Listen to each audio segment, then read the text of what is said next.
Welcome, friends, it's the Movie Film Podcast. The Movie Film Podcast, enjoy the show.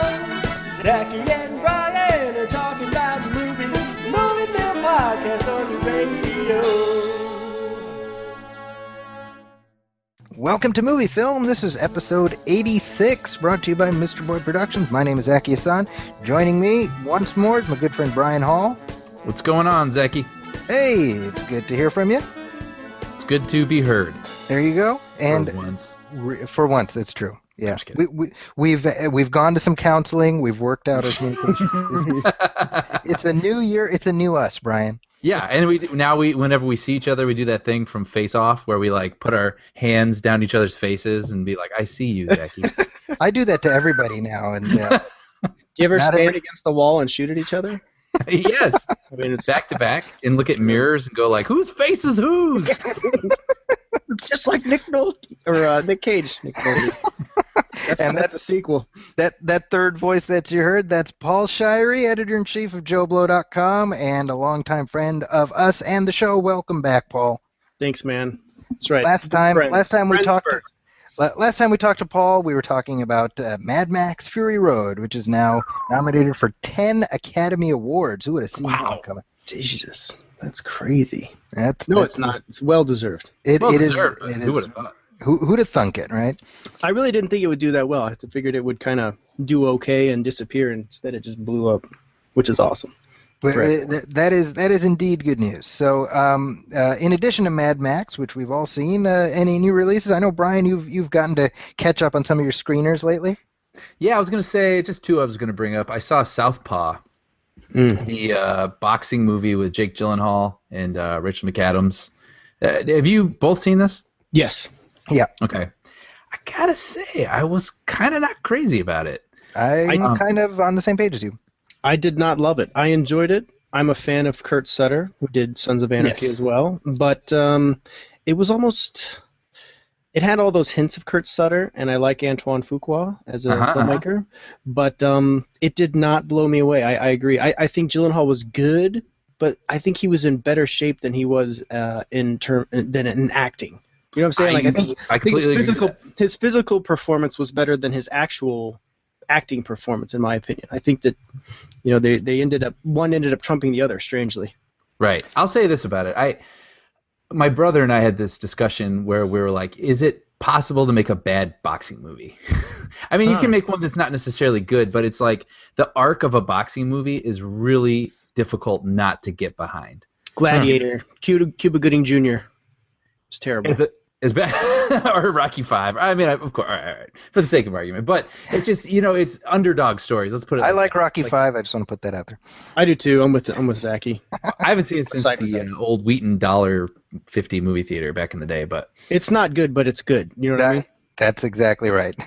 They should put that on the poster when they re-release it. It's not good, but it's good. Good. We actually did an awfully good on that one, which is hilarious. Really? All right, I'll have to look that up. But anyway, I'll say about Southpaw is, whenever you make a boxing movie, there are certain cliches you have to have. You have to have them.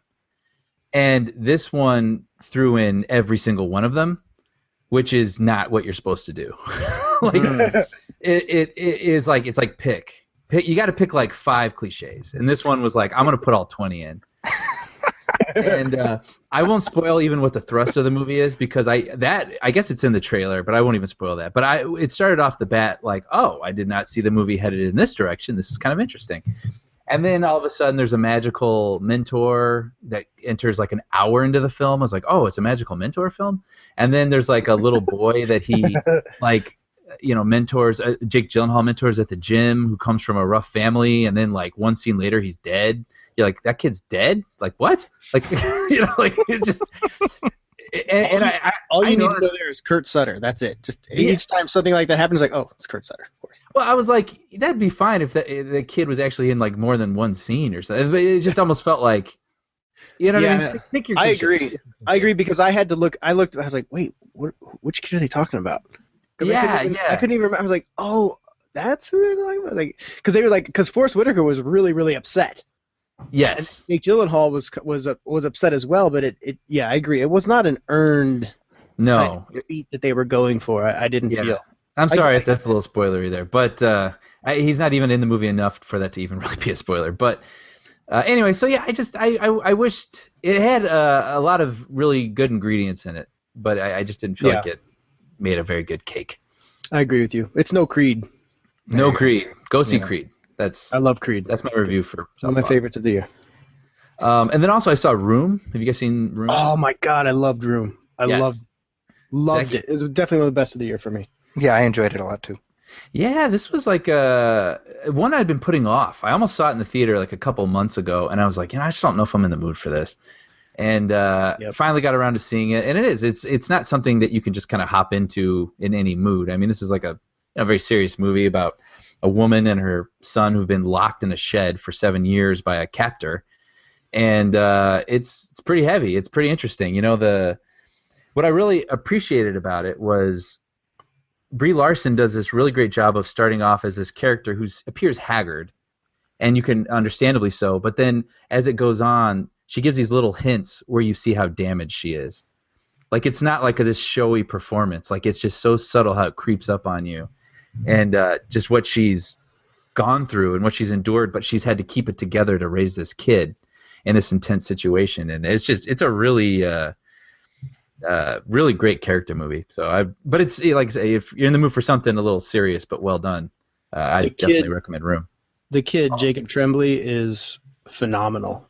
I honestly, when it was over, I was like, this kid, Jacob Tremblay, this is probably the best like child performance movie I've ever seen. That's how I felt as soon as it was over. And I struggled to think of somebody that was better. I really did. And to this day, maybe there is somebody better, but I can't think of them. And there was a naturalism. It wasn't a performance. That's exactly it, Zachy. And I was amazed. Like, I was like, how did the director get this performance out of this kid? Because those were he went through some tough scenes. Right. And I was like, how did he get how did they get this out of this kid? Because that is not an easy feat. Yeah. You know, you see it all the time. You see, like, the kid, it's almost like you're forgiving when you watch a movie. You're like, well, he's a kid. Right. You know what I'm saying? But with this one, you're like, wow, that is amazing that this kid can grasp, the weight of the scene. And that is how I felt throughout. I watched Room. I watched it with my wife, and I think and I always find it interesting, people that have kids versus people that don't have kids, but it seems like it affects everybody. But I think that when you have kids, you watch these kinds of movies in a different light, and you always see it as your kid. Yeah. It's always your kid, And for me, I watched Room with like a lump in my throat and in my chest, like from start to finish, because you couldn't help but like see like if this was my kid. And for me, it had an emotional impact from start to finish, and I can't recommend it enough. And it was one of those movies, like, all my reviewers on Jobo, they were like, oh, we loved it so good. And I was like, oh, boy, this is like another one of those, like critic faves. And I'm like, I'll see it, and I watched it. And then as soon as I watched it, I was like, holy crap, these guys were right, man. This one, it doesn't always happen that way. But for Room, I was like, holy shit, they were right. This movie is tremendous. So yeah. I agree with you, Mr. Brian Hall. That was nice. The last time I could think of a child performance that really stuck out to me as like I said, being not a showy acting performance was The Little Boy in the Sandlot. Close, but no. Balls. I was thinking of Looper, the little kid in Looper. Oh yes, but I don't even. He was good, but I don't even remember him, honestly. Yeah, I don't either. I remember there was a good kid in that movie, but I can't even remember him. Yeah. But when you say he was like troubled, and he had like psychic powers, right? So he was kind of tormented. Yeah. It was a great performance, though, and I wish I could remember that kid's name, but whatever. And I remember Jacob Tremblay, so that's why I say he's awesome. Yeah, and it's also been great to see Brie Larson, like, really. Oh my God, she's awesome. Mm-hmm. She's so great. She's going places, man. She's and did you see Short Term 12? Mm-hmm. Yeah, fantastic. That's great. Yeah. That's a great Netflix. I believe that's on Netflix, right? It is. I saw it on Netflix. For something good, like a good character drama that you're just really well done, well executed, good story, good acting. Short Term 12, check it out. Yep, I was just talking about it with people at lunch at work today. We were all talking about how much we liked it. So yeah, it's really good. I hope Brie Larson takes off, man. She's doing great work so far and taking advantage of some really great roles. So I hope. Well, she was the runner-up, right, for Terminator Genesis, right, and Emilia Clarke beat her out for that. Oh, she kind of dodged a bullet. She's in Kong Skull Island too. Oh. I sent one of my guys on the set for that, and he said she's awesome. He said she was like super awesome on the set. I can't say any more about it. Keaton was going to be in that, but he dropped out, I think, right? Who was? Michael Keaton. Oh. Yes, and then he dropped out. He's not in it. Okay, yeah, but Nope. Tom Hiddleston is still in it. Tom Hiddleston, Sam Jackson, Brie Larson. Yeah, one of my guys went to that. Nice. He told me everything. But It sounds awesome. But you can tell us nothing, so I can tell you. that's not helpful. I can tell you what I was told sounds great, and it There sounds you go. very creative and different from Peter Jackson's thing. And That's cool. so there. Well, other new releases that are out right now, the number one movie in the country is Ride Along, Oh, God. which if nothing else, you can tell based on the groan that you just heard that Paul has a lot to say about that. If nothing else, Ride Along has a place in history because it's the movie that unseated Star Wars: The Force Awakens from the So in other words, Ride Along 2 is like Lost in Space. because Lost in Space is the movie that knocked Titanic off the charts after With 100% less Matt LeBlanc. That's right. Now Brian has not seen Ride Along 2. I have not What? seen Ride Along 2. I know. What? We figured You guys we'd have let not you seen- rein here. How have you not seen Ride Along 2 with the rest of America that was brainwashed into this crap? I saw Ride Along 1. Why did you do that? Why? You're part of the problem, Brian Hall. That's why there's Ride Along 2. Thank you. So now Paul, you actually you went to the press day. You got to hang out with Ice Cube and Kevin Hart. Had some. Oh yeah, we were kicking back 40s and just having a great old time. So was that That's before or after that's you saw not the true. movie? So, well, okay, I'll try and give this the short and skinny of it. Basically, I flew in to do I wanted to do 13 hours junket. And it was basically Paramount and Universal were doing that and Ride Along 2 together. And so I was like, well, I mean, I'll be there. Why not? We'll just do it. And I literally watched 13 hours, and then I went straight to Ride Along 2. I mean, straight to the premiere, the actual premiere in Miami. And we were in the theater, and Ice Cube and Kevin Hart and Olivia Munn and Ken Jeong, they came into the theater and gave us like a whole, spiel. They were like, hey, and they had us cordoned into theaters. They had like 4 or 5 different theaters with different people, like different groups. And they had all the journalists in one theater, myself included. And so they're like, You're like, release the gas. You're like, ah! gonna die. No, but they came in. They're like, hey, we know, we wanted to, play this for you guys. We know you're the journalists. You guys are like the reviewers, like, so, go easy on us. We're just here to have fun, And I was like, okay, we'll see what happens. Dude, that movie started. I had so much trouble just staying awake watching it. Really? It was painful. The problem with Ride Along 2 is that it's not the stars. It's not the people that are in it. It's the biggest problem is that. Zachy, you got something you take care of there? Yeah, hold on one second. I'm sorry. All right, shall we pick up where we were? Sorry about that. See, my second born is like a sociopath, so he has this ability to just How old is he? So my oldest is 9. My second will be 7 in like next week. My third is 5, I think.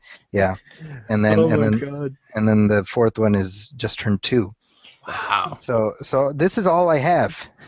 This talking to you, this is my freedom. This is it. Y'all better make it worth it. So basically, it's just this domino effect where like. The second one, if he's like 2 steps removed from being Kylo Ren. I was terrified watching The Force Awakens with him because I was like, he's gonna get ideas. He's like, Dad, come over here on this catwalk with me. Yeah. Seriously.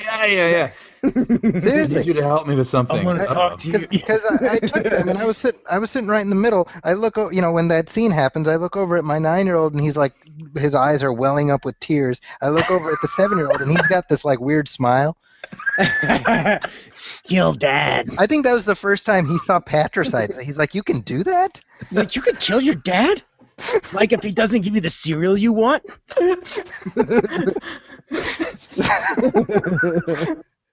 Anyway, moving on. Makes sense. All right, sorry.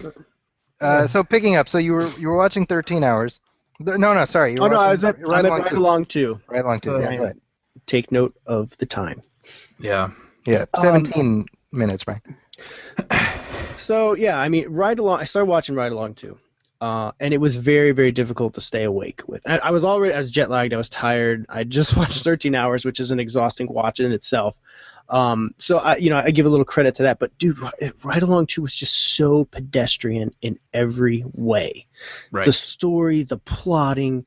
It was just so like hackneyed that I was just like this. I mean, it's like scientifically proven bad filmmaking. Right. Like nobody, like, you're like, oh, everybody's entitled to their opinion and they could like what they like. It's like, hey, that's fine, I mean, people like, a dog turd laying on the sidewalk, that's on them, cool. But like this movie is just bad. And here's the thing, I like some bad movies. One of my favorite comedies is Saving Silverman. So take that for what it's worth. You know what I'm saying? But Ride Along 2 is just so unfunny. And you could just spot every beat. And the other thing is that the story makes zero attempt to make sense in any way. They were just like, how fast can we get to Miami from Atlanta real quick, in the story? And then, like, just like the cop logic is like, hey, we need to continue to track this drug dealer, so you just go and, oh yeah, take this trainee with you. And it's just like, no, you don't need logic. We're just going to have Kevin Hart be Kevin Hart and Ice Cube be Ice Cube. And if that is what works for people, so be it. I give them that. Obviously, there's plenty of people that would agree that that works for them. But I think that the general movie-going audience would, or at least the people that, value their movie-going experience a little more, would probably be a little insulted.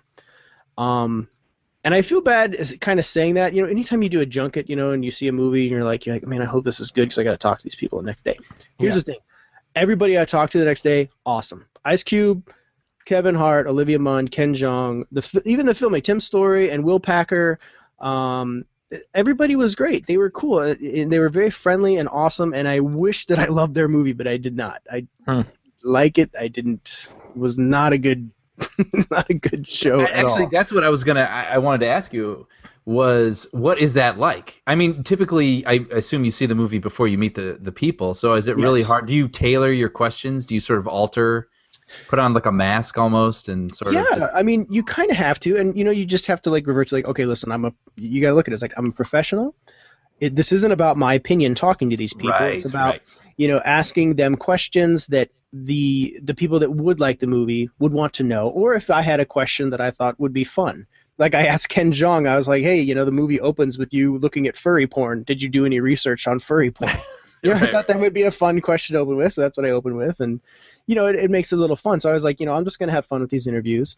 I do respect these actors, and I generally, I like some of their work, and I've some of their stuff is really great. This one just isn't. So, you just want to be respectful. You want to be cool. And really, you just look at it as like, well, I'm just talking to these people, I'm not there to review their movie. I'm just there to talk to them. So, but as a film goer, this Ride Along 2 was a terrible experience for me. It was not a good movie.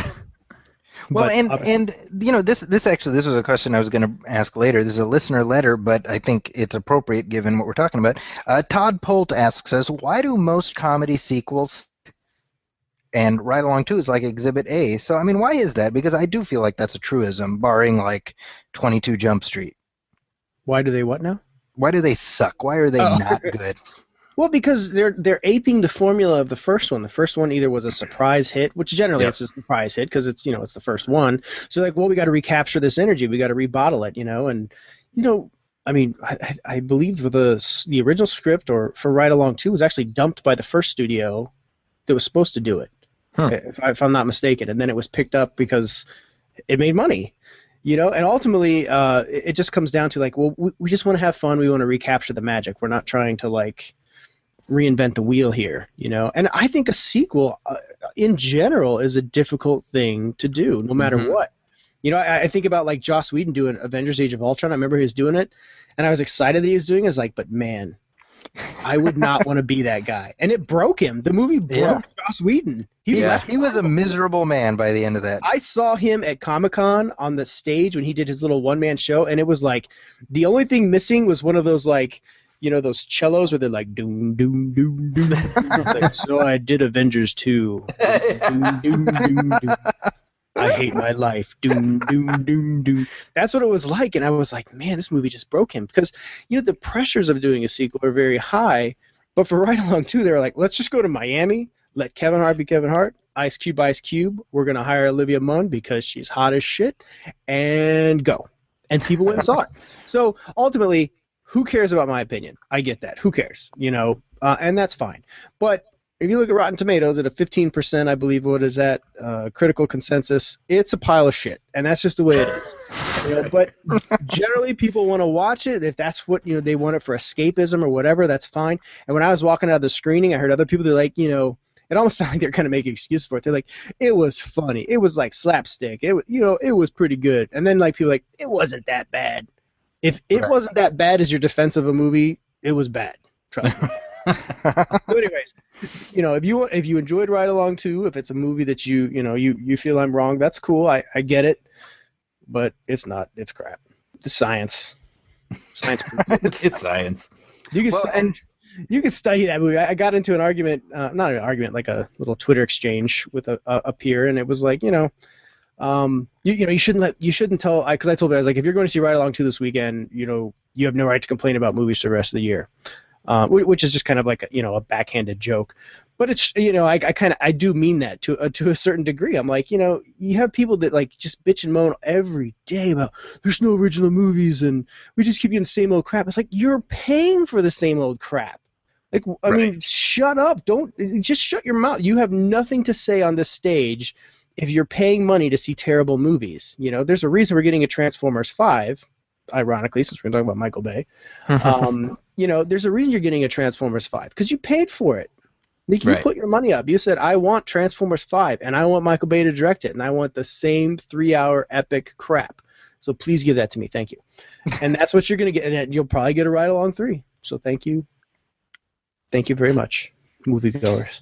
Well, and obviously another reason we're getting Transformers 5 directed by Michael Bay is because we got our next movie, which is directed by Michael Bay, and that's 13 Hours. And this one seems to have underperformed a little bit. It opened in either 4th or 5th place. I haven't checked the rankings since the weekend, but I don't know. I was to be honest, I was expecting it. I don't know if I was expecting it to be number 1, but I certainly thought it would be number 2 at least. So kind of surprised by that a little bit, and this is, of course, the Michael Bay directed adaptation of the book by Mitchell Zuckoff. Thank you. Zuckoff and the Annex Security Team. And it's about, of course, the 2012 incident at the United States Consulate in Benghazi. I was not blown away by the movie. I think, Paul, you had a more positive reaction than me. So we haven't talked about this at all. This is, what we do on the show is we don't talk about it until we're doing it. So we've saved it. We've saved it for you. This is raw, people. This is raw. All the raw energy is coming out. And like I said, I wasn't blown away by it. I did not hate this movie. It didn't move me, especially in toto. There were parts of it that I found quite effective. I think, to me personally, it's elevated by the performances. I think John Krasinski is excellent. James Badge Dale, who's one of these guys who has been in like everything, and he's good in everything, but he doesn't get like the notice that I feel like he should, because I just think he's a good actor, and he's phenomenal in this. I think he's terrific. And I applaud Michael Bay for doing something different. I think that this is probably the best directed Michael Bay movie since, I don't know. It may be, it's certainly it's bereft of a lot of sort of the signature things that he does. But I did have some problems with it. I'm more curious about what you thought. You went for the junket. You actually talked to the CIA contractors who are, you talked to the real life people who inspired the story. And what was your experience talking with them and of watching the movie? Well, I think it's interesting that you want to hear what I have to say. I'm interested in what you have to say. So it's a dual feeling there. Yeah, I'll tell you, I really enjoy other people's perspective on this, and I'll tell you right up front, just because I'm a combat veteran, I take these movies personally because movies like this tell our story. They tell, who we are, what we've done, and we are a very unspoken minority. Combat veterans account for the smallest percentage of the military, and yet they are the ones that have the biggest impact on the ground. We're very underrepresented in that sense. I think a lot of people it's like, oh, it's just the glorified heroes, but that's just not the case.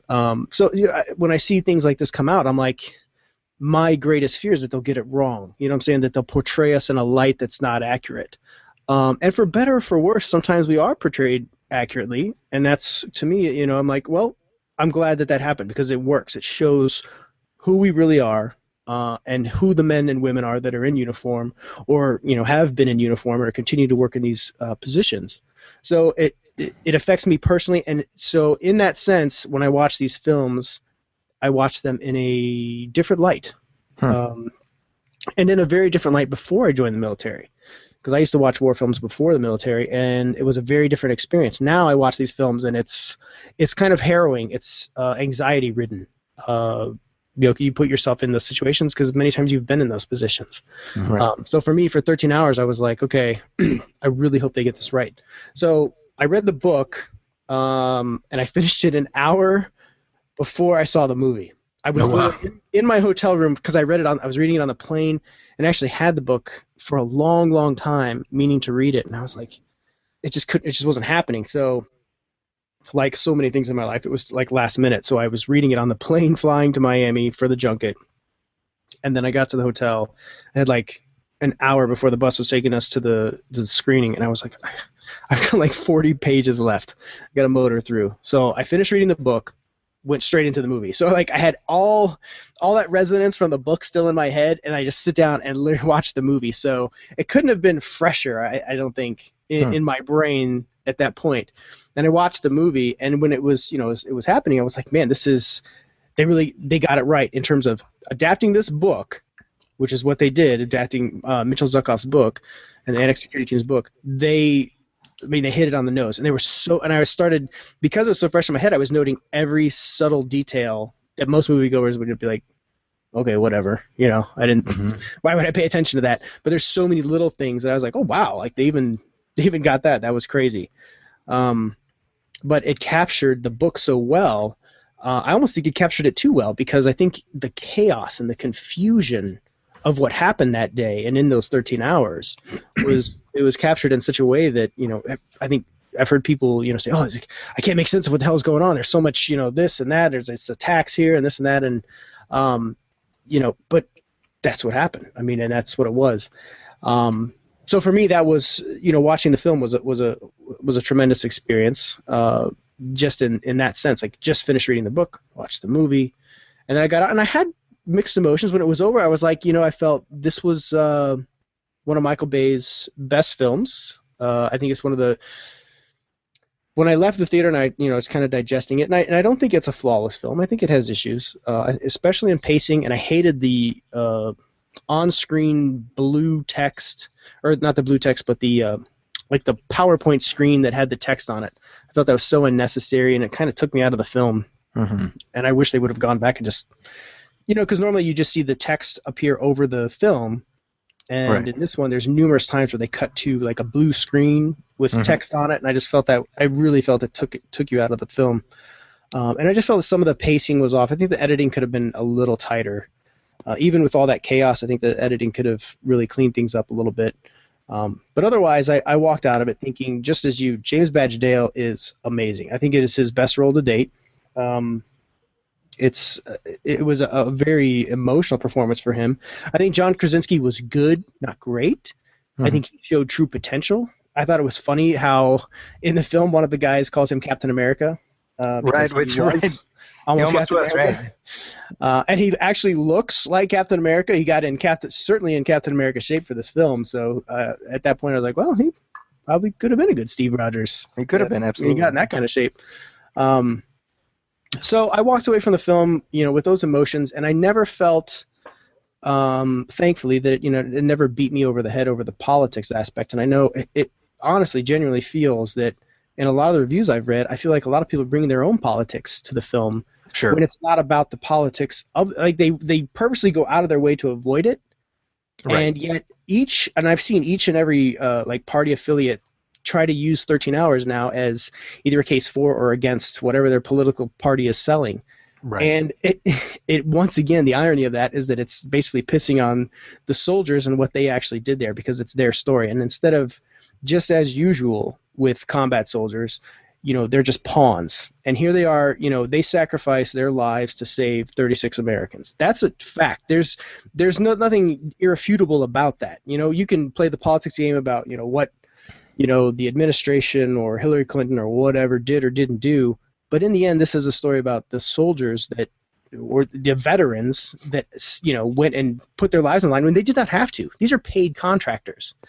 And they went and did that. They didn't have to, but it's an ingrained thing as a soldier. And I think to myself, I'm like, if I was there and they said, hey, the other annex is getting attacked, grab your gun, I wouldn't even think twice. So, watching that film, that's where it takes you in that moment for me. And I'm like, I wouldn't even think about it. I would grab my kit, I would grab my weapon, I would grab as much ammo as I had, and I'd get my ass over there.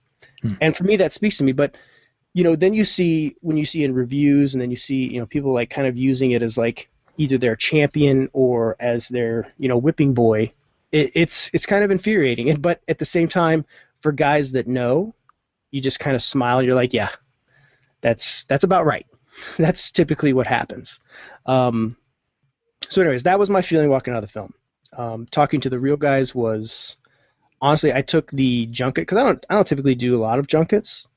But I took this one just because I just wanted to meet these guys. I wanted to shake their hand, and I just wanted to speak to them, and it was a great experience talking to those guys. I had a short amount of time, and talked about my service just very briefly, and then they talked about the film. They talked about the experience of making the film, their Michael Bay experience, and that was just really cool. I got them to sign my book. What does that mean?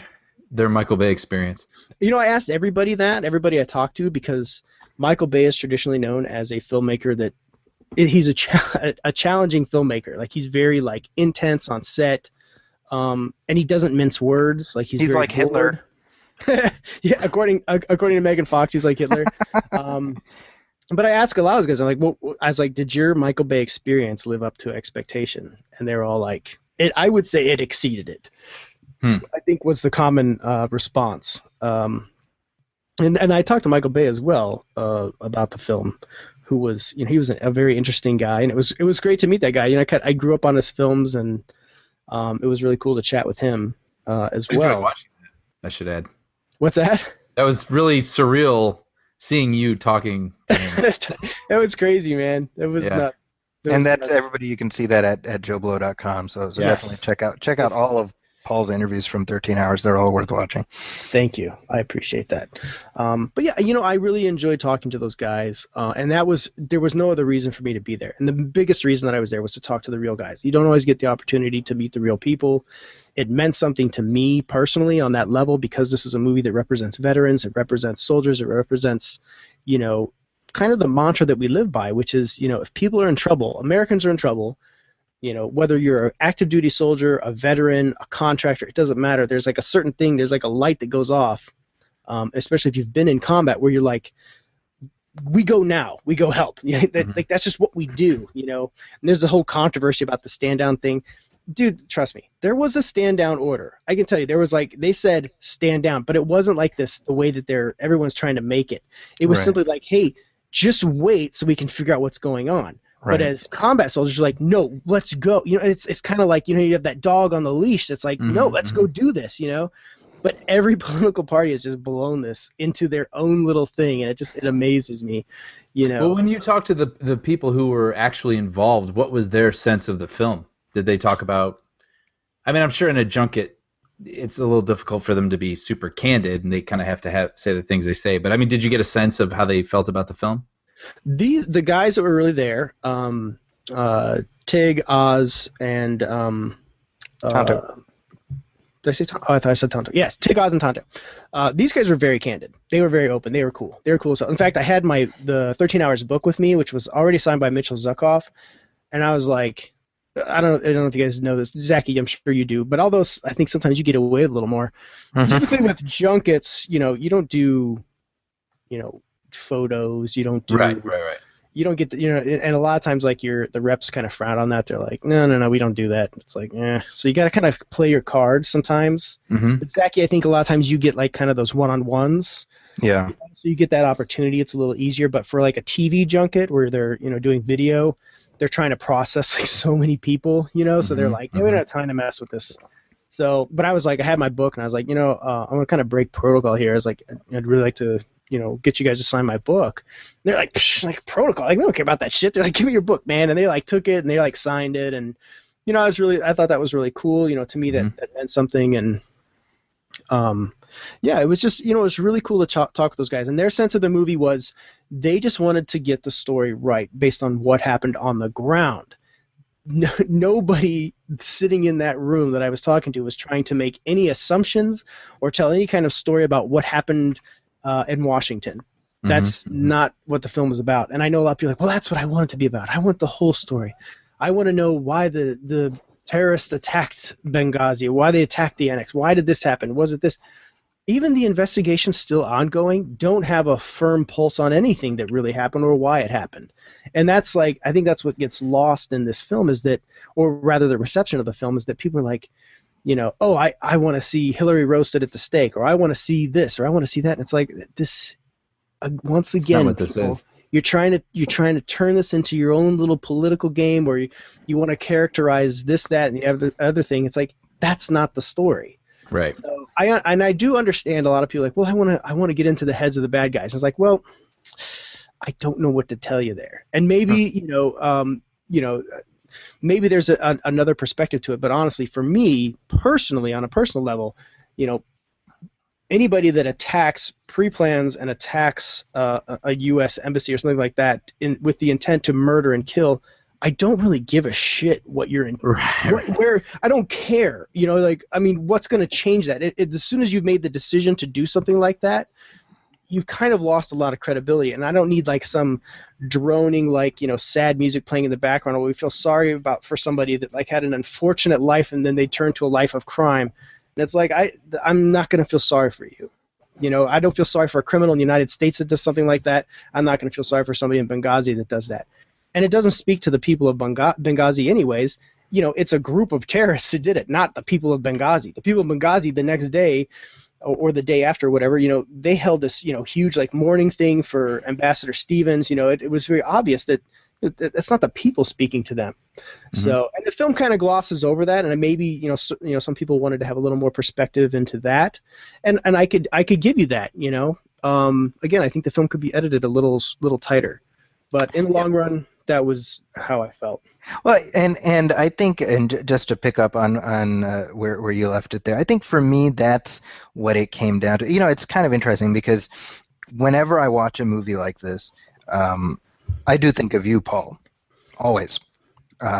Whenever I watch these, especially these films that are set during recent conflicts, I always put you in that position because you're the closest person I know who's been there, and I always wonder, I wonder what Paul thinks of this. And so there's always like me, that's like the one part of me thinking of that. And then there's also the part of me that as a Muslim here in America, I think about all of the rhetoric and everything that's out there and the stuff that people are saying. And I'm always looking at how is this going to be perceived. It's ironic you say that because I think the exact same thing about you. Because in all honesty, just as I'm probably the closest to you in that respect, you're the closest to me. And the truth is, I value that. But long before, we were good friends before 9/11, and before a lot of the things like soldiers, Muslims, different things like that have become kind of four-letter words in a lot of ways. Sure. We were just friends, it was never about our religion or anything. Like, I paid zero attention to that shit. And really, I don't pay attention to that stuff now in terms of the people that I involve myself with, Yeah. But things have obviously, they've changed and morphed, and I always think, I use you kind of as an anchor to that, and I value that, and I see your tweets and your Facebook stuff a lot of times, which is very different than what I feel in terms politically. I pay attention to it, because you're somebody that's experiencing it, and I may not agree, I may not feel the same, but I always pay attention to it because I think that is an important dialogue that gets missed so often in this world, and you can see it, and you see it all the time. Is that you see people align themselves with people of like-mindedness. And I think that's where they close themselves off, and that's when you become just a member of a cult. Sure. And if you're not going to acknowledge that the world is a bigger place and that people have different perspectives and everything, and understand that you can still come together and agree on things and make things work, I honestly think that's why the world's in as much disarray as it is now, because you have everybody branching off. They're like, no, I refuse to listen, accept, talk in any way, shape, or form about another person in this position or that position. Right. But I always look at it similar to you. I'm like, how does this going to affect Zachy? This is my friend he's a liberal Muslim. He's a teacher. He's got kids. He's got a family. How does this affect, this man who's been a great friend to me throughout my life?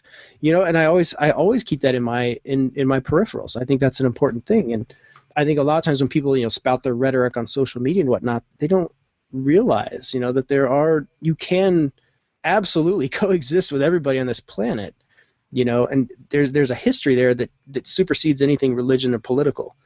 And, it comes down to, basically friendship, bonds, and just as Martin Luther King said, it's a timely thing, that it's love, like I know it sounds like kind of cheesy and kind of like a goofy answer, but like love is the true answer. It's like finding that bond amongst people. It's a rare thing these days, and people just can't acknowledge that. So, well, I guess there's not much else to say about the film. I think we've had, this has been a very special episode of Special Impact. We've talked about love. We've talked about feelings. Talked about combat, politics, religion. What more do you want? See that, Brian? I've hosted 85 episodes of this show. You've never once said you love me. We've done commentaries together. Nothing. There's no love. And I love Brian Hall too. In between one of our breaks, I was telling Brian Hall how much I love him. You guys are my boys. It's true, actually. You guys are my boys for life. I love you guys. I love all of you. Well, with that in mind, let's power through. We do have a couple listener letters that people asked us about, and what the hell? Let's keep the controversial topics coming. As soon as I put this out there on Facebook, I said, hey, if you have any questions you want us to talk about on the Movie Film Show, just post them here. And immediately people said, what about the Oscars being so white? Oh shit. Now, obviously, just a little bit of context here. This is the second time in 2 years that I think all of the acting categories have been all white actors, and certainly within the African American community, certain people, not all people, but among certain quarters, were there's an expression of discontent that this is not an accurate or welcome representation of the diversity within Hollywood. To be perfectly honest, as soon as I got this question, I was like, I don't feel like talking about this because really, the problem I have is that the person who led the charge and it was like, let's boycott, is Jada Pinkett Smith, who's upset. I believe that Will Smith, her husband, is not nominated for Concussion. I think suddenly that's why she's very upset, because I don't think she was as upset last year when Will Smith was not in contention for anything, Mm-hmm. I believe it was Spike Lee that started this whole thing, though. I think he was the first one to say he was boycotting. Well, and Jada Pinkett Smith followed, and Michael Moore and Spike Lee, two people I want to be in a room with. Did Michael Moore actually come out and say something? Yeah. He was. I support Spike Lee. Let's boycott everything plus America. Well, I mean, now let's talk about this. I mean, I think, and Paul, you and I were discussing this off mic. I mean, I think there is clearly there is a systemic issue that goes far deeper than just the Oscars in terms of minority representation in film and people of color getting more Yes. prominent roles or whatnot. And I think the fact that like there's fanboy rage that erupts over Michael B. Jordan getting cast as the Human Torch, is the reflection in a microcosm of some of sort of the weird unrest that people have about a lot of this stuff. But I mean, what do you guys make of the controversy? Just what are your thoughts on the controversy, just so that we can say we discussed it and move on? Brian Hall, you go first. First Well, off, I just want to say Brian Hall is probably to blame because he is white and has a penis. So Yeah, I'm sorry. Hashtag I'm sorry. you really screwed the Oscars, buddy. Hashtag I'm sorry. Brian Hall Oscars so white. Yeah. No, I think we've kind of already stated it, but I think it's the Oscar nominations being the way that they are almost a greater reflection of just the way that movies are put together these days and the lack of diversity in casting, or putting crews together, in front of the screen and behind the camera and whatnot. But the first thing that came to mind actually when you guys were just speaking right now was when they asked J.J. Abrams about the new Star Wars film, and they were like, was Finn always black? And he's like, nah, like Finn was just Finn, and we just cast the best guy that we wanted. And that happening, that's what needs to happen. And Like, the concept art, he's white. I got Right. the Art of Star Wars book, and I was flipping through it, and every Finn picture in that book, he's white. So Right. It was obviously not a decision they made right off the bat, though. Yeah, so it's kind of, that's what needs to hopefully happen, is that you don't just cast, we need a black guy, so we write a black guy role. Like, it needs to be like, there just needs to be roles, and you find the best people to represent, who those characters are, and hopefully that will be a greater reflection of diversity as people move forward and grow more comfortable. And that's the thing too, is like, I'm sure there's people who are like, well, these types of movies don't sell. Or actually, did you guys watch Master of None? Yes, I love that. It's like one of the best I shows. need to. I haven't seen it. There's Oh, a it's fantastic little subplot where they Aziz and this other Indian actor are trying to go out for this show, right? Like a Friends type show or something. Yes. And it's down to between Aziz and this other character, and they're like, well, why don't you hire us both? I'll play this guy, and the other guy will play the other guy. And they're like, well, if we have two Indian guys, it's an Indian show. And I think that's kind of says it all. Yeah, Master of None is really, everybody should watch that show. It's so good. Really, forget all the the stuff that they tackle, which is still important and very, very poignant. But it's just a very well made, funny show. It's just funny. Yeah, it's a really quirky. The parents episode is amazing. Oh, if you Yeah, watch that's a any great episode, you're just like, I just want to try this out. Just go right to the parents episode. Yeah. Just to pick up on the point that you were making about exactly this kind of race math that goes into casting, I always tell this story in my classes about how when they made Hitch, right, with Will Smith, the casting that went into his love interest, who's played in the film by, what's her name? Eva Mendes. Yes. Eva Mendes. And the reason they cast Eva Mendes, a Hispanic woman, is because if they cast a black actress, it would have been thought of as a black film. Right. And if they cast a white actress, they would have potentially alienated some of his fan base in the African American community. So they're like, hey, Hispanic, not too dark, not too light. Right. Or it feels like, kind of, I guess what I already said this, but I was going to say, it seems like if there's an Asian person in a film, it's like it's the Asian friend, and him being Asian is part of his shtick, or the whatever. It's like he can't just be his friend Chuck happens to be Korean, or something like that. It's like, yes, those are the things that need to sort of melt away to lead to better roles that lead to more recognition, to hopefully, more diverse award seasons moving forward. That's kind of my take on it. And I completely agree. And I think my issue with the whole Oscars thing is why do people care about the Oscars? Why? Why are the Oscars the barometer for what's great, or for what is a great movie? The average movie-going citizen that goes and pays money to see these movies has zero input into what gets nominated, voted for, or awarded an Oscar. Why do you care? Why? You have no stake in it. This is basically a group of Hollywood elites that are awarding themselves. They nominate, they vote, and then they give awards to themselves. You don't have to take my word for it. Do the research. Look at it. Look how the Oscars actually work. Okay. Now the argument is that there's too many, once again, old white guys. Okay, maybe so, and I see that point. To a point.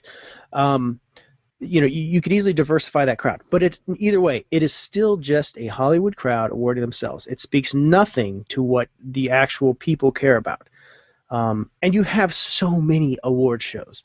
I just personally don't get why people place so much stake in one award show as being the beacon for what their tastes are. I was going to say, but also it does the Oscars do shine a light on films and bring them to, movies that people might not have otherwise, like Brooklyn, let's say. Sure. Like, tons of people probably never even heard of that movie, but now people are like, oh, well, what's that? So they'll... But let's be honest, it'd be guys like you and me and Zachy. Your average moviegoer is probably still not going to watch Room. They're going to be like, what the hell is that? Stupid. That's true. But whatever wins Best Picture, it does give it a bump at the box office. Sure, but why? It's still, either way, it's still Hollywood paying for itself. It's still Hollywood putting that out there. It's Hollywood shining a light on itself. And yeah, you see that golden trophy on a DVD box, and you're like, oh shit, this must be great. Sure. It won an Oscar. It's great. But it's like, it's the biggest, most beautiful manufactured lie from Hollywood, which is, hey, we've got these golden statues, and we can use these to our advantage. You win a golden statue, man, people are going to watch this movie. We just put it on the box cover. We can put gold stars on the box cover. We can trump it up and say, hey, I won all this stuff, and maybe we get more asses and seats, and people renting it and downloading it, et cetera, but that's ultimately what it is. And me personally, like, I grew up watching the Oscars, and I grew up, younger, just kind of being ignorant about it, and just like, we get all huffy and upset, like when something I wanted to win didn't win. But now it's like, why would you do that? Like, I mean, it's gonna happen, man. Like, when the Oscars go down next month, people like, they're gonna take to Twitter and Facebook and everywhere other social media avenues, be like, oh, this is BS. Like, such and such should have won. It's like, says who, bro? Like, are you on the voting committee? I don't think you are, so it really doesn't matter what you say. But anyways, I'm digressing here. The bottom line is, the problem is not the Oscars in terms of diversification. The problem is Hollywood itself. So. And just as I think this is a quote that's relevant. I don't know if it's necessarily a rebuttal, but I do think it's worth excerpting here. And this is from a piece by Devin Faraci, who I agree with about as often as I disagree with him. But he wrote a piece for Birth Movies Death talking about this whole issue. And the quote that he gave is, the Oscars are more than an awards show. They're a cultural event. And who gets invited to that cultural event is important. Who's deemed a piece of this culture is important. Who shows up on TV matters. How they show up on TV matters. These images inform our culture. They inform our attitudes. And most importantly, they inform our youth. They show our young people an image of the world as we want it, and we should want it made up of all kinds of people. And I think the reason I like that specific quote is that it gets to something much deeper than, why didn't we nominate X or Y person, but it looks at much more the systemic issues, which you mentioned, Paul, which is that, if there were more roles for people of color, then, the odds would increase, and it would escape this sense of tokenism, which I feel like for the next couple of years, that's where we're going to be like, oh, well, we need to give like the token black person their nod just so that we don't get harangued over this, Well, and this has been still a very special movie film podcast. We're just working through. We're solving all the problems today. You guys stop me if I go too long. You say, "Shut up, you're done." Well, we do have one more listener letter, and this is a little bit lighter. This is from Peter Hill, and he asks, "Does God exist?" No, I'm just kidding. He does. Mixed race. And he created us all, so think about that. So Peter asks, can good acting overcome bad writing, and can good writing make up for bad acting? That's an interesting question. Now, my contention is that good acting can make up for bad writing, but good writing cannot make up for bad acting. Well, Nicolas Cage has proven that first point time and again. Just by being crazy Nick Cage. He can turn anything into... He's like, Nick, this script sucks. Just go be Nick Cage. He's like, roger that. Got that. If you say so. Yeah, I think the universal truth is, you have bad writing, you're pretty much hosed from the get-go. Look at... I hate to pick on the prequels, but I got to do it. Look at Natalie Portman. I mean, I think Natalie Portman is a great actress. Yeah. Few would disagree. She is awful in the prequels. Awful. But what is she working with? What did Lucas hand to her? And it's just, you think about some of those scenes and you're like, they're embarrassingly bad. They're embarrassingly written and they're just terrible. And you're looking at Natalie Portman like, this is an Oscar-winning actress. Right. And I realize that not every actress or actor has done every film has been Oscar caliber, but this is somebody that is up to task. And at that point in her career, she was up to task. I think, and just based on what you're saying, I'm remembering just recently, Harrison Ford, of course, he had that famous quote, from the original movies where he told George Lucas, you can write this shit, but you can't say it. And somebody asked him, what did you like? What were you trying to get across with that? Even though I think the meaning is pretty clear, but he was saying, say it out loud. Say it writers like. Say the dialogue and see if it makes sense. But beyond even that, the dialogue of the original films as written was probably just as unwieldy, certainly in the original one, but you had actors who were willing to push back and try to figure out the of their characters. Yeah. Like Alec Guinness. Alec Guinness, right, who said plenty of times, oh my God, the dialogue is just terrible, So awful. And by the time we got to the prequels, everybody was in awe of just sort of the edifice of Star Wars that they were blessed to be in, right? Yeah. And nobody was, the text was like delivered from on high. They were never going to dream of pushing back on it. And so you see that in Natalie Portman in what's supposed to be her most heartrending moment in Revenge of the Sith when she's, God. And exactly. You're breaking my heart. You're breaking my heart. Yeah. Nobody could deliver that. Olivier couldn't make that sound good.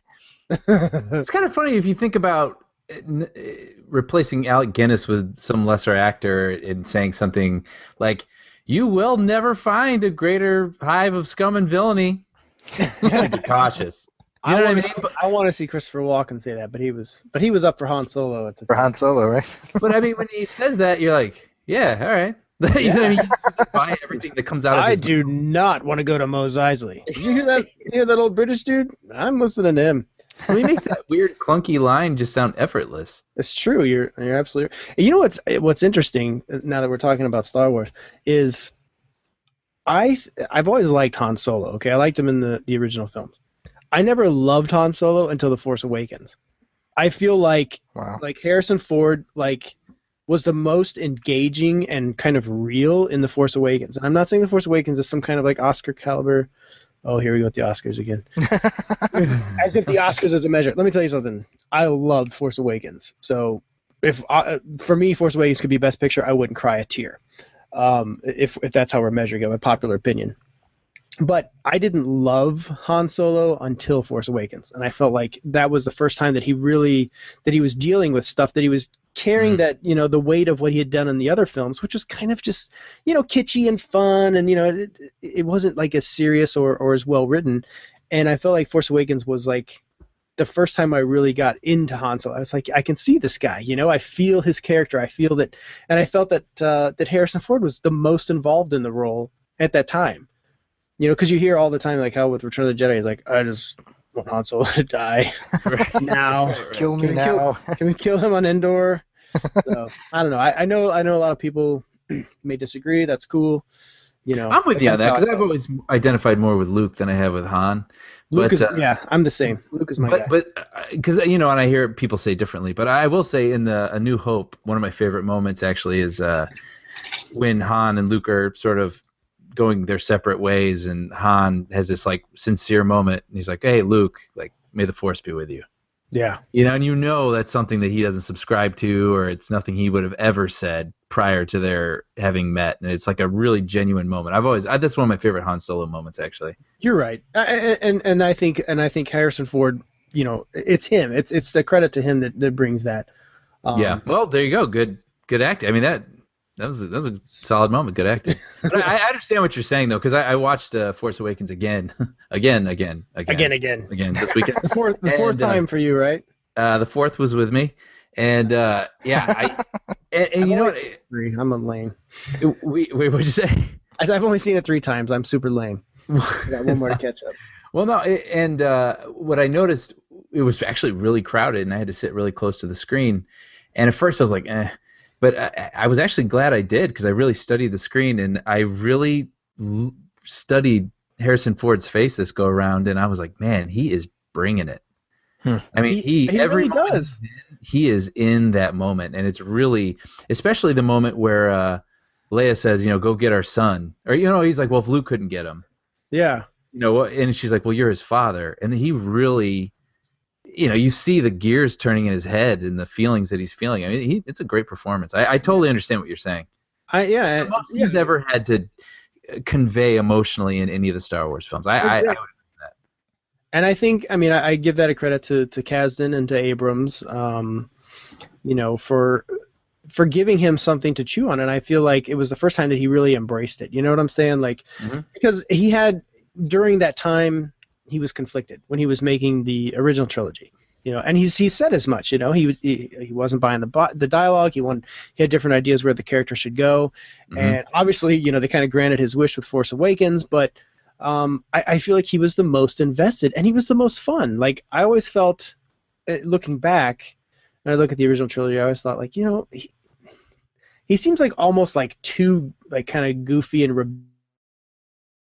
rebellious, together genuine in every scene. Like, he was always just kind of like his dialogue, especially with Princess Leia in the original trilogy, sometimes is just, I was like, you could use a good kiss. Like, who says that? I mean, I say it to the girl at Starbucks every day when I order my coffee, but I mean, nobody says that for real. So it's just like so odd. There's just so many like just odd, and I know Harrison Ford was doing his best to like convey it, but I just felt he was his most genuine in Force Awakens and the most committed to the role that he's ever been in the 4 times playing the character, minus the Christmas special, of course. Of course. Well, and so I guess that answers that. Let's move on. We got a couple headlines to discuss here. Real quick, before we get to some of the juicier stuff, want to acknowledge the passing of David Bowie at the start of the year, and then shortly thereafter, Alan Rickman. I was saddened by David Bowie passing. I was heartbroken by Alan Rickman's passing. God, such a terrible loss, man. It really is, and I mean it was fascinating to see sort of the way social media was engulfed by mourning, and you could tell generationally how Alan Rickman impacted people, because you had the people who were mourning Hans Gruber, and then the people who were mourning Dr. Lazarus, from Galaxy Quest, and then of course the Snape contingent. Yep. But just a damn shame. One of his performances that I really love, and I think, we're talking about elevating a movie. It was when he played Metatron in Dogma, Kevin Smith's film. Yeah, it's another because the movie itself, to be honest, I haven't revisited it in many moons, but my recollection is that really Alan Rickman showed up and just classed up the joint. Yeah. Yeah, for me, Die Hard is still to this day my all-time favorite movie. So, now the two main villains have both died in real life. It's, if anything's gonna make you feel old, that's it right there. I mean, it's just, there's such great he just led it such a great like gravitas to any role he was in. I mean, I love Love Actually just for what it is. You know, I watch it every like usually Christmas season, but I mean even that, like, you know, he's just, you know, he plays this conflicted guy, but you love him even though he's like kind of doing a terrible thing, and you just love this guy, and it's a testament to Rickman, because not every actor can pull that off. Because I think many other actors would be like, man, just to hell with this guy.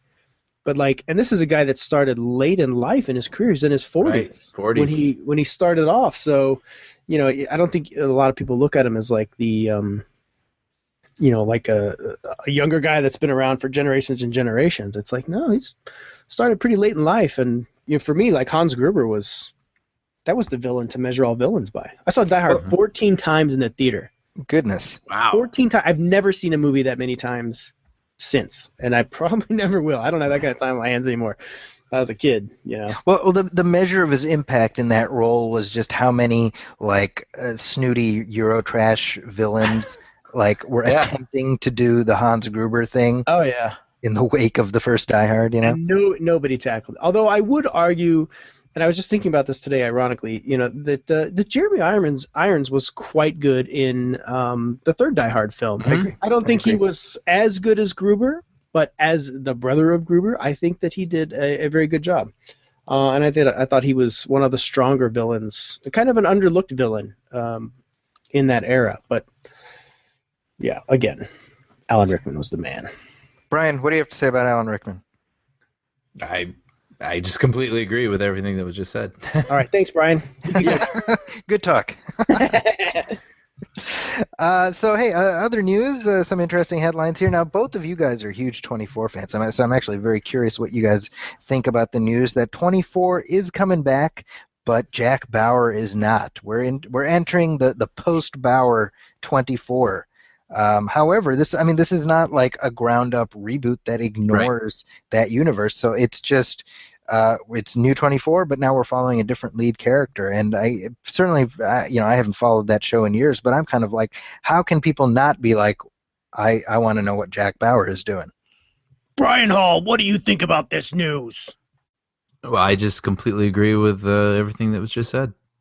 Okay, thanks, Brian. I was hoping I'd get a Tony Almeida voice that would follow. I haven't done that in a long time. You disappointed me. I still look to that video that you and Sean did years ago. If you've never seen it, is it still on YouTube? Can people find it? Yeah. They need to find it. You need to Jack find and it. Tony's Day Off. Jack and Tony's Day Off is classic. Thank you. I think. Hey, come on, Jack. Tony, tell me what you think about 24. I'll cut your head off and waterboard you and cut your fingernails off. This is what I think about 24. Like, obviously, Jack is the grounding character, and I still to this day don't think he's ever outworn his welcome. But what I've always been impressed with every single season with that show is they always introduced a whole new slew of characters for Jack to deal with.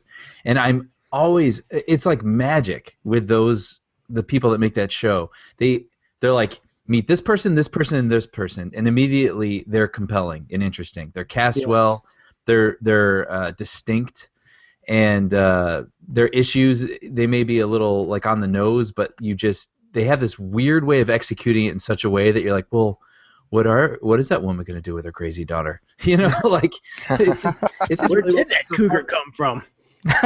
Yeah. So part of me feels kind of confident that if they're going to try to do something else in that universe, I'm sure they'll come up with new people that I will be interested in watching. I got to be honest. I didn't watch the revival. Oh, did you watch the revival? Is it good? It's really good. Well, now I feel bad. And it's half the time. It's only 12 episodes, so it's really compact and precise, and it's Kiefer really Sutherland has said that was meant to be the finale for him on 24. Well, shit. All right. Yeah, but it's very well done. Yeah, and it just showed that they, even like in their weaker seasons, it's still better than most of what you're going to see on television. I mean, that show always felt a little bit, before cable was better than network, let's say, sort of rule of thumb or elevated in its execution. This show felt, always a step above everything else that was surrounding it on network TV. I agree. I mean, it took risks. It was risky, and it had like that shock value thing, which I loved. Yeah, but even just the writing and the direction. I mean, the look of the show, for goodness sake, like it looks better than most shows on television. Somehow, I don't know what they did that the other people can't figure out, but yeah, it was a good show. I think Kiefer Sutherland helped define 24. Sure. Obviously, but I mean, the guy's had a solid run, so if he's done, I respect that. Move on. I will say, here's my question. Is now the way the Live Another Day end? I mean, I guess it's kind of a spoiler, right? I'm not going to spoil it. It ends in a way that his future. There's a question mark about what's going to happen to him. Exactly. Right? And so here's my question. Can 24 move forward as long as Jack Bauer, A, is a question mark, or B, exists? Like, can we be like, oh, I'll follow this guy if we know Jack is still out there? Or do we need to put a period on Jack? And does that mean him, dying potentially? I think that kind of depends on the stories that they want to tell. I mean, they said it's a different faction of CTU. But I mean, if it's Los Angeles CTU, I don't know how you don't address Jack. It's like Bourne Legacy, right? We've talked about that before. Like, the reason Bourne Legacy didn't work is because we're like, well, Jason Bourne is out there, and he's the guy I'm interested in. Yeah, right. That's a really good point. I was gonna say that's some deep thought shit right there, Zachy. Thank you. I think it's completely possible. That's a good point, but I mean, if Jack Bauer is still alive and out there, I think a lot of people will be like, well, I'm gonna watch 24. Maybe he'll show up. Maybe Kiefer Sutherland's like, because that's kind of what Jack has done in the past. He like shows up. He's like, I'm still here. You don't want to be waiting for that moment the whole season. It never happens. And then you're like, all right. Fox, you go straight to hell. Well, moving on. Brian, is there any Star Wars news? I mean, we kind of touched on Star Wars a little bit, but what do we got? No, Star Wars came out. It's done. Okay, then. Oh, wait a minute. There's another Star Wars movie coming out this year. Hey guys, I have some news before you go on. Did you know that none of us will ever see the last Star Wars movie? You're going to die. I know. Isn't that crazy? Star Wars films. The end. Continue, Brian.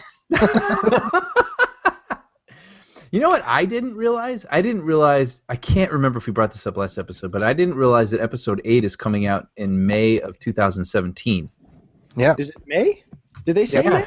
It's not even 2 years away at this point. I mean, it's just 1 year and like less than a half. Yeah, it's like the Harry Potter model, right?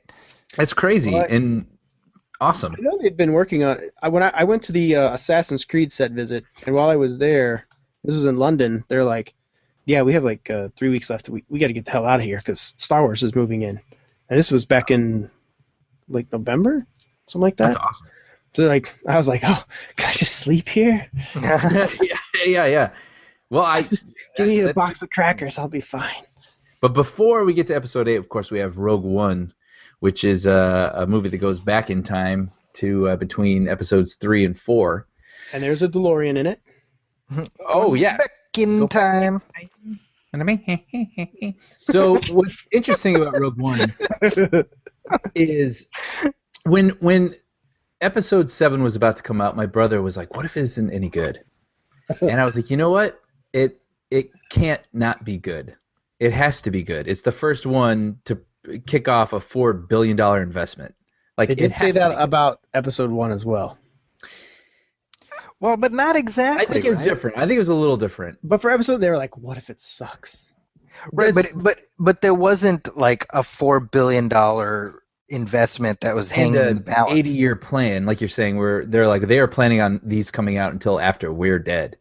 And so if the first one didn't work, the whole thing collapses. So I just found it fascinating. I was like, I don't know how many people actually wrote that movie or helped contribute to that movie. Probably a lot. I mean, it was said even Spielberg came in more than 3 or 4 times to help out with that movie, which is great. I don't think that's a weakness. I think that's great. I wish more movies are like that. But anyways, along those lines, Rogue One, still early on, and it's also the first experimental non-Skywalker, lineage Star Wars movie to come out. And so this one, I'm sorry, Non-Jedi, yeah.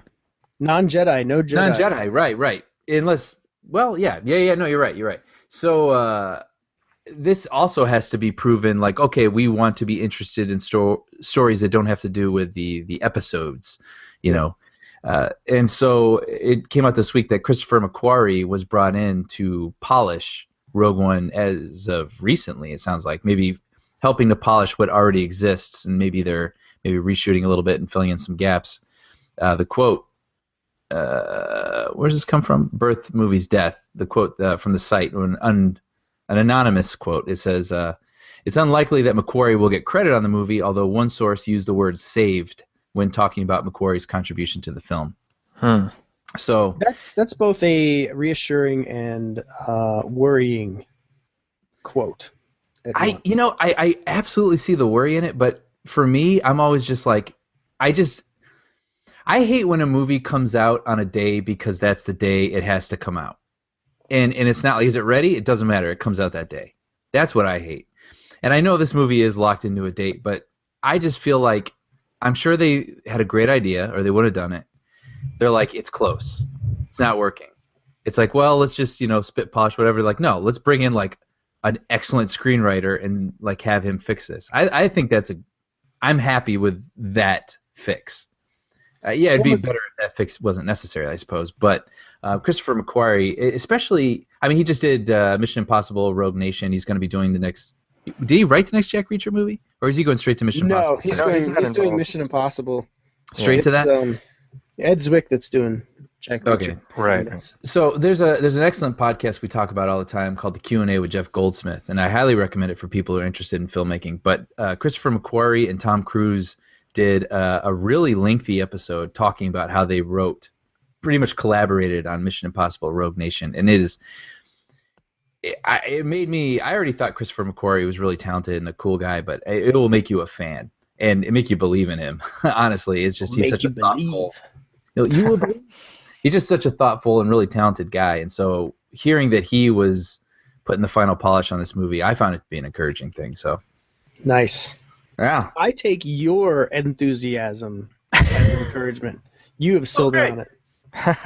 But I'm already a fan of McQuarrie. He's really McQuarrie's kind of like. He's like the kind of hot it guy for that stuff right now, and he's proven his mettle. I'll tell you one thing, one of my favorite, and I actually wrote about this when I was running Best Movie You Never Saw, is Way of the Gun, which I absolutely love. Yeah. And when it came out, people were like very kind of divided because they're like, oh, the writer of Usual Suspects is directing a movie. And it was it is a great film to revisit if you really want to catch some early McQuarrie. And it has some pacing issues, but it is a kick-ass movie. It has one of the best ending shootouts you'll ever see in a film.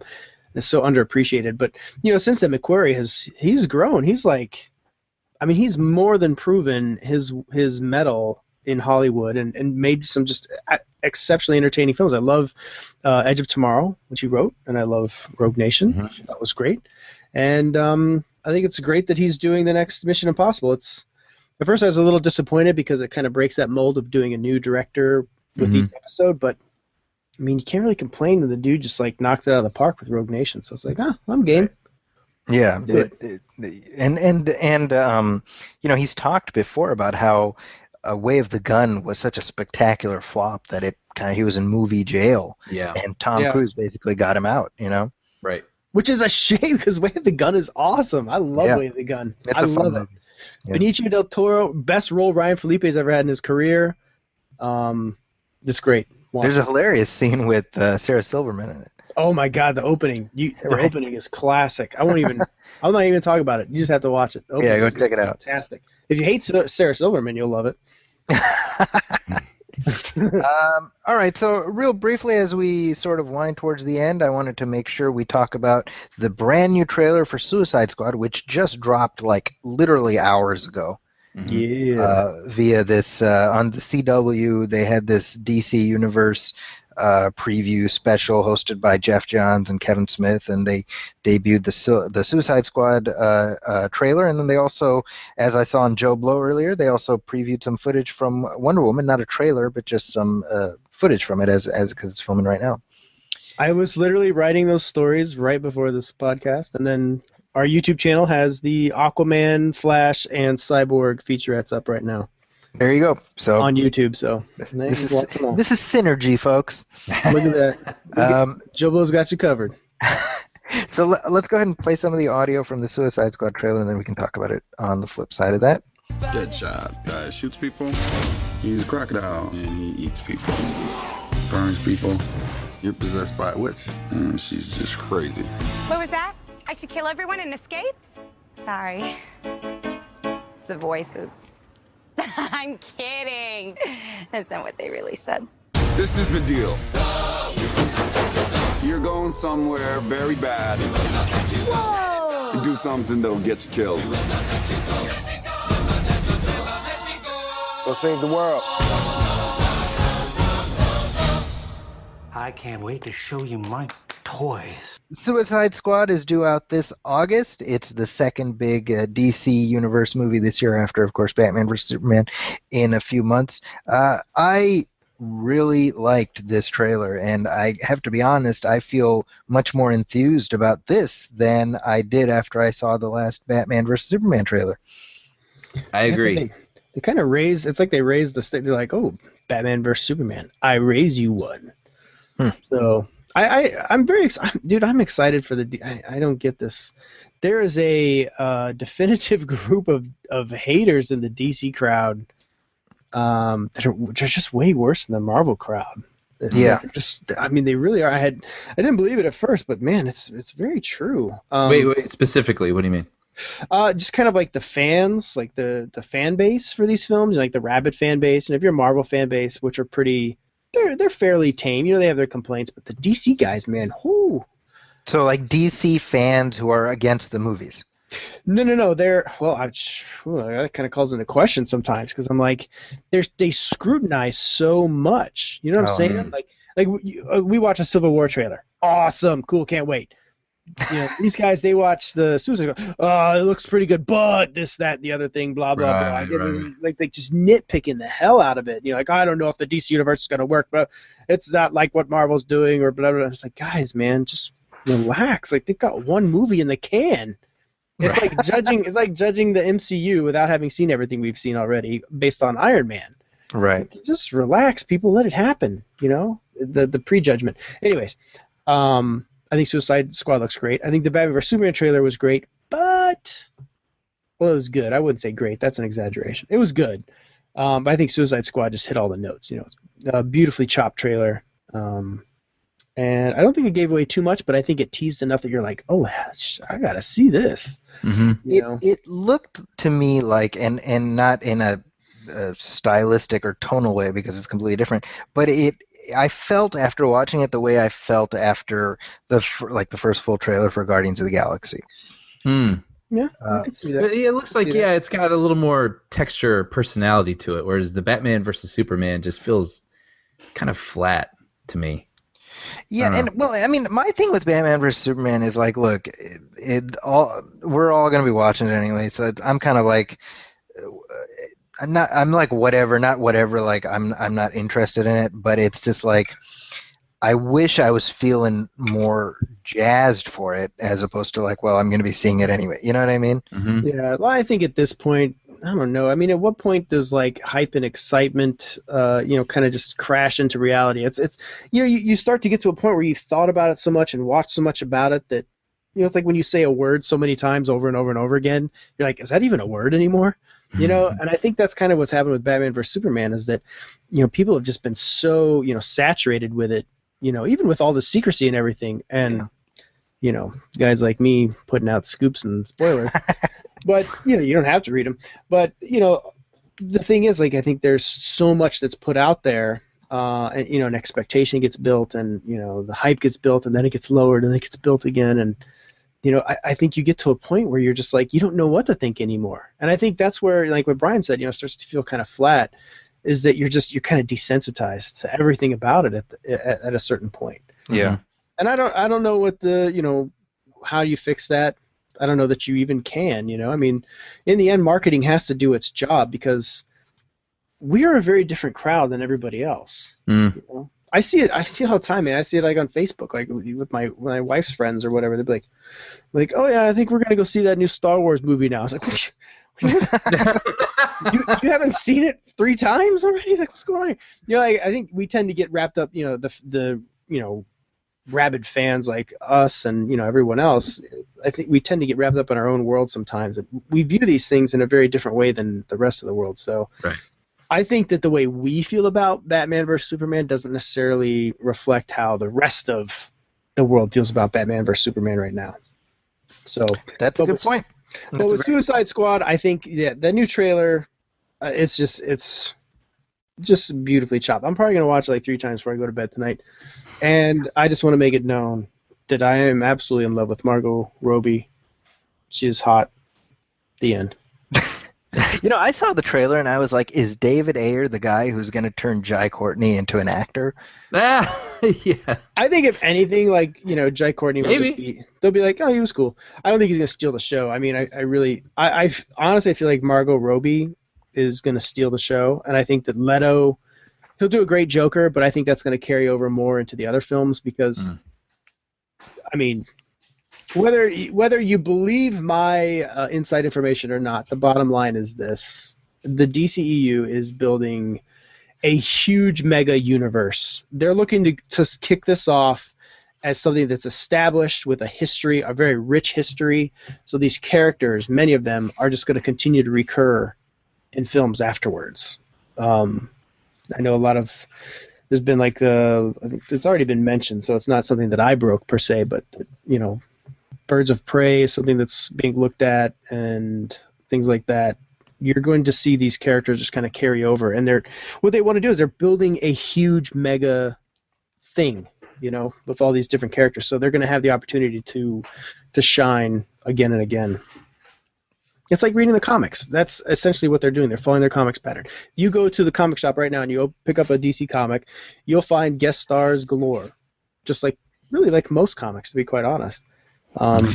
They all intermingle, and you're going to see more and more of that. So everyone's going to get a chance to shine. But I really feel like Margot Robbie, and of course the Joker, because everybody loves the Joker, are going to shine. But I really like Will Smith's potential too with this. Yeah. This is going to be a role that he can finally just have some fun for once, man. And hopefully it's good and it does well so that Jada Pinkett's not upset. That's all I want. He better be give her nominated some peace. next year by the Oscars. Better nominate Suicide Squad. Well, and with that plea for Will Smith getting some Academy attention for Suicide Squad, that's as good a place as any to put a pin in this episode of the show. As we wind things down, Paul, of course, you are all over the web, and you are all over social media. Where can people find you? I do apologize for that, but you can find me at Arctic Ninja on Twitter, and then you can find me on JoeBlow.com every day. Catch the news and our YouTube channel as well, the Joe Blow Movie Network. So all your latest trailers, exclusives, and originals. And Brian, how about you? You can find me on Twitter at Arctic Ninja, and I'm just on the show. No, I'm just kidding. I was just going to try to repeat all your credentials. Do it. See if anyone noticed. Let's change. Let's do some vice versa. Yeah. No, the main place people can find me is writing for the Bob's Burgers comic book, which you can find online or at comic book shops around the world. And I have to interrupt you. I have to tell you a quick story. My son, who I bring to the comic shop with me every week, picked up the Bob's Burgers comic and wanted it. He chose it. It had nothing to do with it. Really? And brought it to the counter, and it was one of the issues you wrote. And I was like, my friend wrote that. And I was so proud and happy. I was like, my friend wrote that. That's awesome. That makes my day. It's sitting on my nightstand right now, and it's in his stack of comics. Yeah. And I had nothing to do with it. I didn't say, you need to buy this because my friend wrote it. I didn't even know till I got to the counter, and because I flipped through because I knew you did write some, and I was like, this is one of Brian's. And hey, that seriously makes me really happy. That's awesome. I hope he enjoys it. It's a true story. I didn't make it up. Sha-la-la-la. And as for me, you can find me on Twitter at Zacky's Corner. That's ZAKI's Corner. That's also my website, ZackysCorner.com. I'm also at the Huffington Post, where my movie reviews go up regularly, as does this show, as does my new show. I want to really give my heartfelt thanks to everybody who tried out the Nostalgia Theater podcast. The reaction to the first episode that dropped last week has been pretty overwhelming to me. I'm humbled, and the feedback I've gotten is great. We interviewed Buzz Dixon, who talked about his time story editing the G.I. Joe animated series from the 1980s.